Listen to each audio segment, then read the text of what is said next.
সুপ্রিয় অনার্স চতুর্থ বর্ষের ছাত্রছাত্রীবৃন্দ, অনলাইন ক্লাসরুমে তোমাদের স্বাগত জানিয়ে শুরু করছি আজকের পাঠ মুক্তিযুদ্ধ বিষয়ক কবিতা।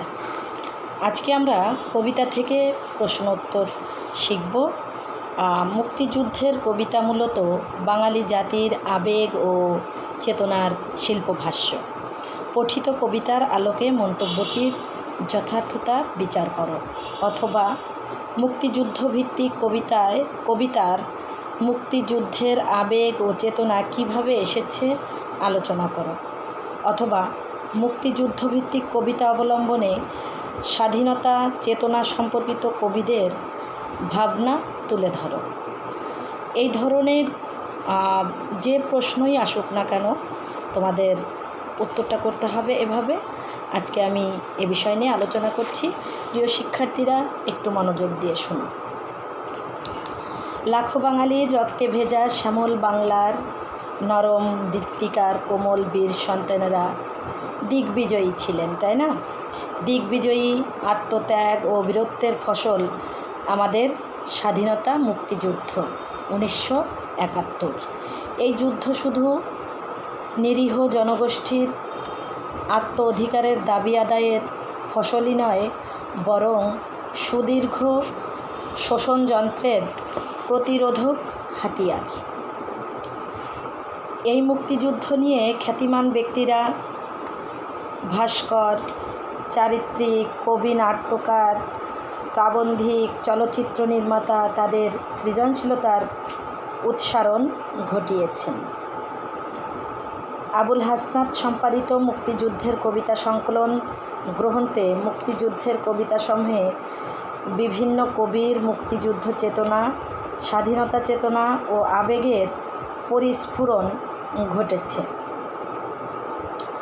কবিরা তাদের বাস্তব অভিজ্ঞতার আলোকে মুক্তিযুদ্ধের বাস্তব চালচিত্র তুলে ধরে কবিতাগুলোকে বাস্তবিক করে তুলেছেন, যা বর্তমান বাংলাদেশের ইতিহাসের রূপরেখার শামিল। মুক্তিযুদ্ধ বিষয়ক কবিতায় জাতীয় আবেগ ও চেতনা সুন্দরভাবে প্রতিফলিত হয়েছে। স্বাধীনতা চেতনা তথা মুক্তিযুদ্ধ কেন্দ্রিক মানুষের প্রবণতাগুলোকে নিম্নোক্ত পর্যায়ে ভাগ করা যায়, 3টি পর্যায়ে। সেটা হলো 1 নম্বর বাঙালি সংস্কৃতি ও জাতীয়তাবাদী চেতনা, ধর্মনিরপেক্ষতা, তৃতীয় হচ্ছে সাম্যবাদী চেতনা। কবির স্বাধীনতা সম্পর্কে সচেতন ছিলেন। কবি স্বাধীনতা শুধু একটা কবি না, এই কবিতা যারা লিখেছেন সেই কবিদের কথা বলা হচ্ছে, যে কবিরা স্বাধীনতা সম্পর্কে খুব সচেতন ছিলেন। তাদের রচনায় স্বাধীনতা চেতনাও এসেছে স্পষ্টভাবে।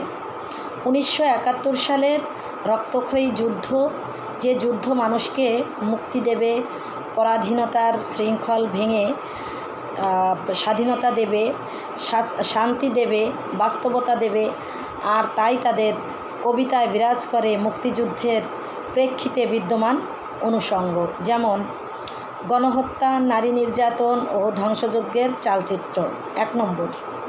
2 নম্বর স্বাধীনতার জন্য আত্মত্যাগ ও আকাঙ্ক্ষা।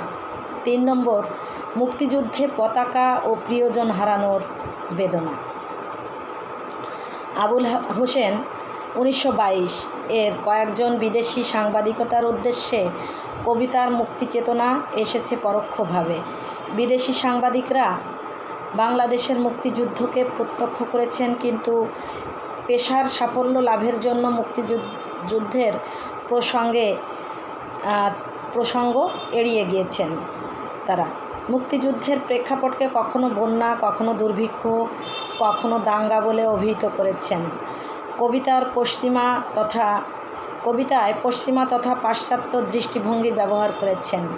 বিদেশিদের চোখে দাঙ্গা হাঙ্গামা ছাড়া কিছুই পড়েনি। এর কারণ হলো উপনিবেশবাদী মানসিকতা। বিদেশি রিপোর্টারদের ধিক্কারের মধ্য দিয়ে কবির স্বাধীনতা ও চেতনার প্রকাশ ঘটেছে ঠিক এভাবে। আপনার দেখার চোখ আছে, আপনার কলম কি জোরালো, বন্যাটা যে যেন হাঁ করে গিলতে আসছে কাগজ থেকে। কিন্তু আর কিছু কি দেখেননি আপনি এদেশে? আমার সন্তান কবিতায় কবি আহসান হাবিব 1917 মুক্তিযুদ্ধ চলাকালীন বহুল পরিচিত চিত্রটি গল্প বলার ভঙ্গিতে বর্ণনা করেছেন। যুদ্ধকালীন বাস্তবতার চিত্র তথা পিতা পুত্রের মৃত্যু সংখ্যায় আচ্ছন্ন করার পুত্র নিজের মৃত্যু নিশ্চিত জেনেও যুদ্ধে যাচ্ছে, বাস্তব বিষয়টি ফুটিয়ে উঠেছে কবিতায় স্বাধীনতা চেতনার বহিঃপ্রকাশ ঘটেছে পুত্রের কথায়। তোমার চারপাশে বড় অন্ধকার, তাই সামনে যাব, আরও সামনে, সূর্যোদয়ে যাব। শামসুর রহমান 1929 থেকে 2006। তোমাকে পাওয়ার জন্য হে স্বাধীনতা কবিতার স্বাধীনতার জন্য আত্মত্যাগ ও আকাঙ্ক্ষা ফুটে উঠেছে। জাতি, ধর্ম, বর্ণ নির্বিশেষে স্বাধীনতা সকলের আকাঙ্ক্ষিত ছিল। কবির বিশ্বাস, এই প্রত্যাশা ছিল স্বাধীনতা আসবে। অধিকার সচেতনতা, অর্থনৈতিক মুক্তি বিদ্যমান ছিল। স্বাধীনতা আন্দোলনের সূত্র কোনো ধ্বংসাত্মক প্রকল্প নয়, নতুন কিছু সৃষ্টিই ছিল কবির স্বাধীনতা চেতনার মূল। পৃথিবীর এক প্রান্ত থেকে অন্য প্রান্তে জ্বলন্ত ঘোষণার প্রতিধ্বনি তুলে নতুন নিশান উড়িয়ে দামামা বাড়িয়ে দিক বিদিক এই বাংলায় তোমাকে আসতেই হবে হে স্বাধীনতা প্রাপ্তির আকাঙ্ক্ষায় কিভাবে বাঙালি প্রহর গুনছে, অর্থাৎ স্বাধীনতাকে অর্জিত হতেই হবে, তা ফুটে ওঠে। একটি সুন্দর পৃথিবীর জন্ম হতে চলেছে, সবাই অধীর অপেক্ষা করছে তোমার জন্যে হে স্বাধীনতা। এখন সকল শব্দই কবিতায়। হাসান হাফিজুর রহমান যুদ্ধকালীন বাংলার চিত্র এঁকেছেন। কবি শোকের মধ্য দিয়ে মুক্তির প্রত্যাশা করেছেন। যুদ্ধের ভয়াবহ বিভীষিকায় স্বাধীনতাকে নিঃশ্বাসের মতো অনুভব করেছেন। ফলে স্বাধীনতা কবির নিকট বিদ্রোহ নয়, যুদ্ধের ঘোষণার সশস্ত্র হয়ে ওঠে কবির ভাষায়। আমার নিঃশ্বাসের নাম স্বাধীনতা। এখন সকল শব্দের একটি মাত্র আওয়াজ, অবিনাশী হুঙ্কার।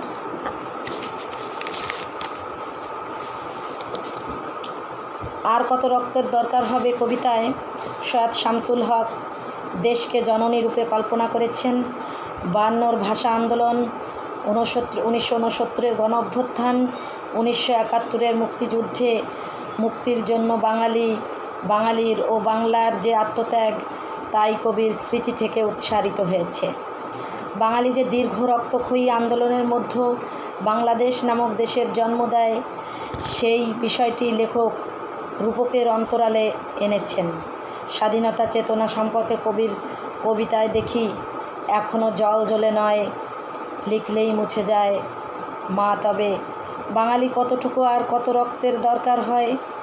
স্বাধীনতা অর্জিত হয়ে কবি উচ্চারণ করেন মা, এবং আর দরকার হবে না বড় রক্তাক্ত এই দেশে, বড় রক্তাক্ত এই লিপি রচনা।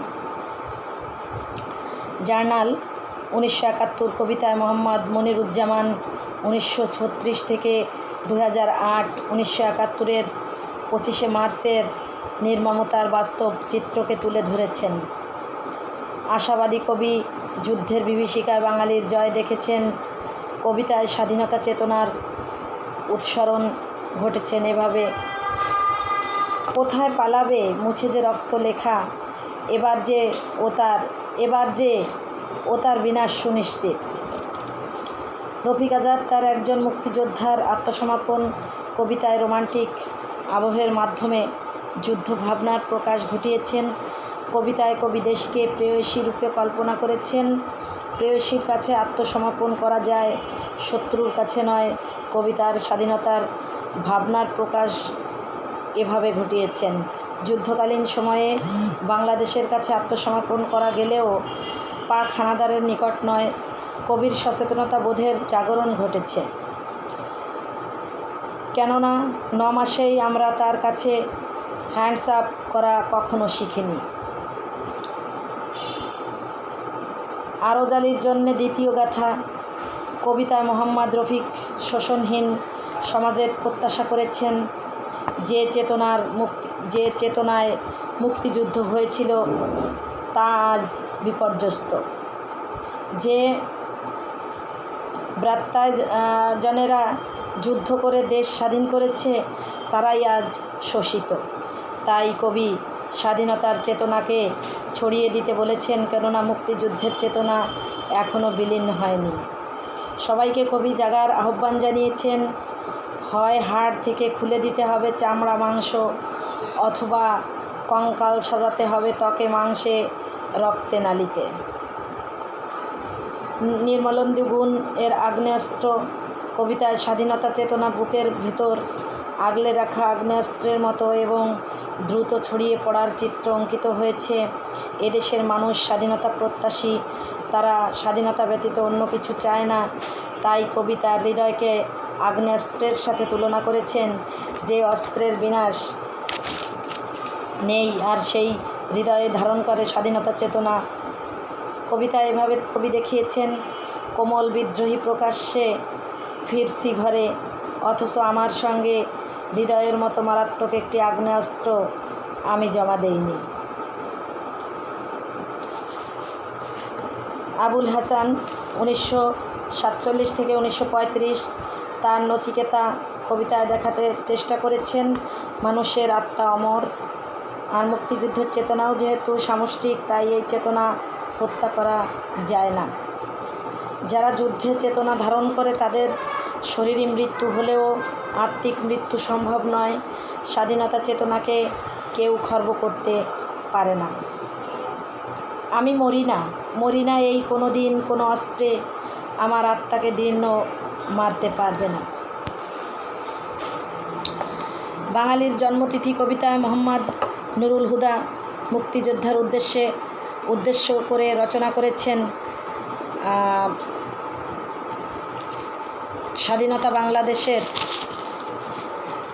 স্বাধীনতা বাংলাদেশ নামক রাষ্ট্র গঠনে মানুষের যে আত্মত্যাগ, সৃষ্টির পেছনে মুক্তির মধ্য যে ধ্বংসের লীলা, তা কবিতায় প্রকাশিত হয়েছে। লাখো মানুষের অংশগ্রহণ ছিল স্বাধীনতা অর্জনে ছিনিয়ে আনতে। তোমার হাড়গুলো বাংলার হৃৎপিণ্ডে অবিনাশী ঝড়, বাঙালির জন্মতিথি রক্তে লেখা 16 ডিসেম্বর। বাতাসে লাশের গন্ধ কবিতায় রুদ্র মোহাম্মদ শহীদুল্লাহ স্বাধীনতা উত্তর বাংলাদেশের সমাজ বাস্তবতার চিত্র তুলে ধরেছেন। যে চেতনায় মুক্তিযুদ্ধ হয়েছিল সে চেতনার পরিবর্তন ঘটেছে, পাল্টে গেছে দৃষ্টিভঙ্গি। তাই কবি মনে করেন স্বাধীনতা মুখ ফিরে নিয়েছে, স্বাধীনতা চেতনা এনে এসেছে সমাজের নেতিবাচকতায়। আজও আমি বাতাসে লাশের গন্ধ পাই, আজও আমি মাটিতে মৃত্যুর নগ্ন নৃত্য দেখি।